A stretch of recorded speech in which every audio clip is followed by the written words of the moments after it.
goal for us is to kind of build off a point of view that we developed about 2 years ago called the Media Cloverleaf. We've broken down the media into 4 different types by behavior, less so by ownership. Traditional media companies, which are obviously legacy media companies. Hybrids, which are a mix of kind of upstarts and also kind of .com arms in large media companies. More and more owned media, brands becoming their own publishers, and social. And at the center, we have 2 icons. We have search and content. We really believe as being strategic forces that businesses can use to convey their message. And I wrote a report then afterwards about the discovery of content, about how there's basically a continental divide that's formed between news you read and news that you say you read. There's a real difference. And you have some content creators that are tilting towards creating content that makes you look good for sharing it. And then you have a whole other bunch of content creators that are looking to create long-form, immersive stories that people really want to dig into and go deep on. And I haven't seen anybody kind of do both, but as marketers, I think we have to think about both those contexts. So out of that,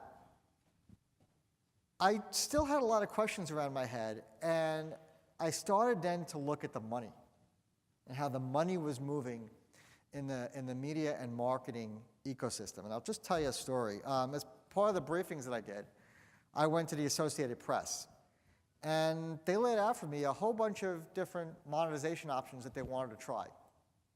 And they sent me a 2-pager. And eventually, we landed on a campaign that we did where they actually said, okay, we're going to open up our Twitter feed to advertisers. So if you want to now advertise just on the AP's Twitter feed, you can do that. And we ran the first program with them where we ran sponsored tweets in their Twitter feed.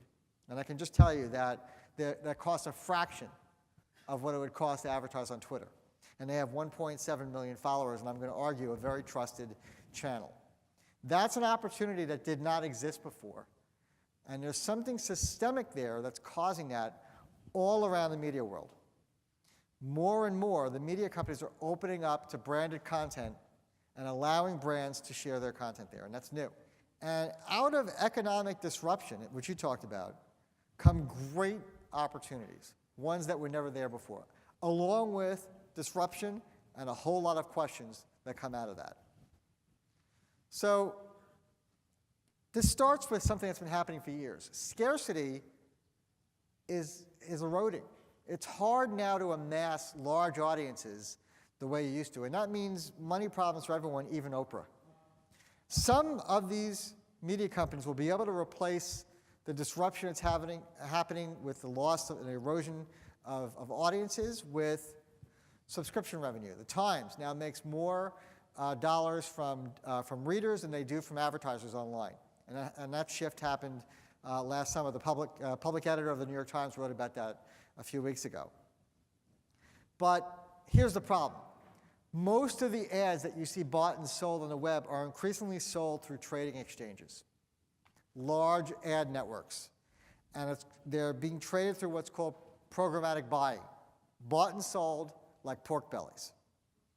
That is great for the marketers, much more efficient. It is also driving down CPMs for display. And that means trouble for media companies. So now, the hunt is on for the next great revenue stream. What's going to be the way that the media companies are able to fund the development of great content? Well, they see all this rising interest at the same time in that owned media space I showed you in our Cloverleaf. And this has unlocked 3 new ways to work with media companies that didn't exist before. And I'm seeing it all over, all over. Less so in TV, but definitely in what you would call print media companies, that magazines and newspaper companies. I mean, even Time Inc. Is opening up some opportunities, and they kind of sit in 3 different buckets: syndication, integration, and co-creation. So let's take a look at each one of these. They all borrow from old models. I mean, I used to work years ago in a media company, and they all kind of borrow from custom publishing. But what's new is that this is now being positioned as a revenue driver. So let's look at syndication. Well, this is basically the advertorial reinvented. Atlantic Media Company, Atlantic, has a new business news site called Quartz. And every third, fourth, fifth news story is a sponsored post. They had 4 charter sponsors. They had Chevron, Credit Suisse, Boeing, Cadillac. And they write content that sits in the stream, and it's the 4th or 5th post periodically. Sometimes the Atlantic writes the content. They have a division called Atlantic Media Strategies. More of the media companies now have their own quote-unquote agencies. They don't necessarily call them agencies, but they're agencies that are designed to work directly with you, the marketers, to create content on their land. That's new. So, pros and cons. Well, some sites have been running sponsored posts for a long time, so there's years of data. You have 100% control of the content. It's easy for the reader to kind of separate what's sponsored, what's not. You can write something once and use it many times, and you can adjust as you go. Downsides. Well, I think this model starts with a trust deficit, because when you see something that says sponsored post, you're like, well, that equals don't read. I think you need an editorial mindset to be successful. You can skip right over it. It can be jarring to the reader, and I think you need to kind of keep it fresh. You can't just have an article sit there for an eternity if you want to do this. That's one model that borrows from the advertorial. The second model is a deeper integration. And this borrows from product placement, where the brand becomes part of the narrative somehow. It's tricky to do.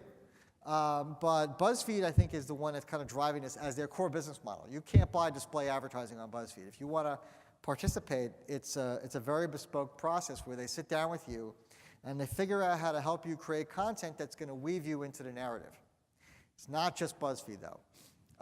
There are other media companies that are trying new things. I had one media CEO say, hey, we do a newsletter every morning of 10 stories you need to read. Number 11 can be from a brand. There are a lot of these opportunities that are out there where you are integrated, including in slideshows as well. Pros and cons.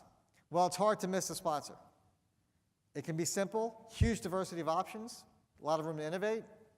And I think when it's done well, especially what BuzzFeed's doing, it can spur social distribution for your content. Each one of these needs to be handcrafted. That's a con. It can be expensive. There's a lack of accepted standards. There's a lot of questions about this. It can be harder to measure ROI, and then there's also a potential for backlash. There's potential for backlash with all these models. I mean, the Atlantic had a blow up with Scientology a couple of weeks ago. You can go read about it. This model, I think, is the one that's probably going to be the one that sticks. It's also the most expensive. We're calling it paid content co-creation.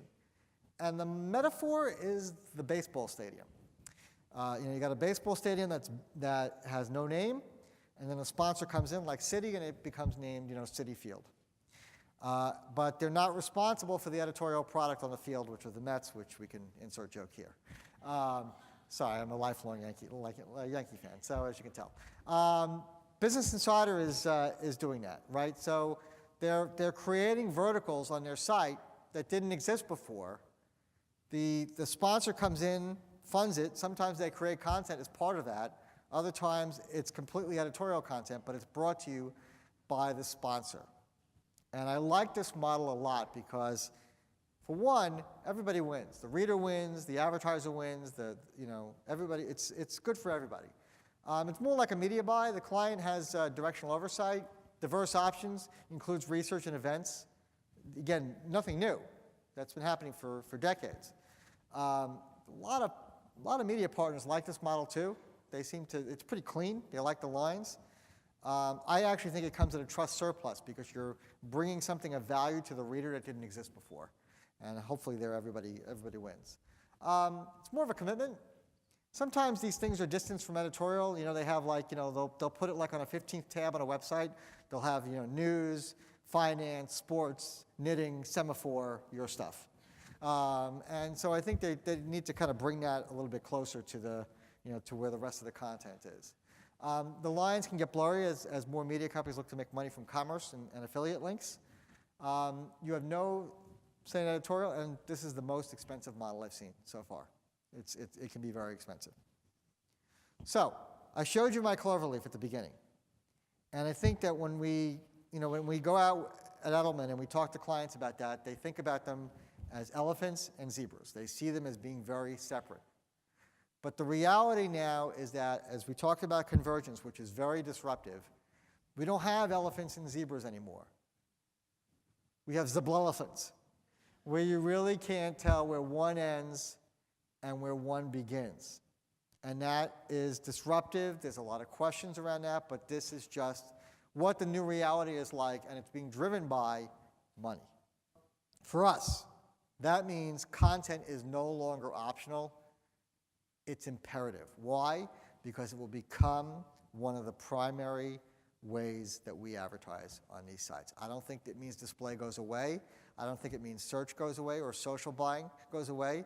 There's a lot of buzz about what's called native advertising. I personally try to avoid using that word because I think it's kind of a buzzword. Then again, I also fought using social media for 5 years and I lost that battle. As a term. As a term. I did as a term because I felt it was a misnomer, but you know. Anyway, obviously that was, but that's good. Being wrong is good. It's imperative. And so we have to adopt a different mindset. You have to put a content engine inside your company.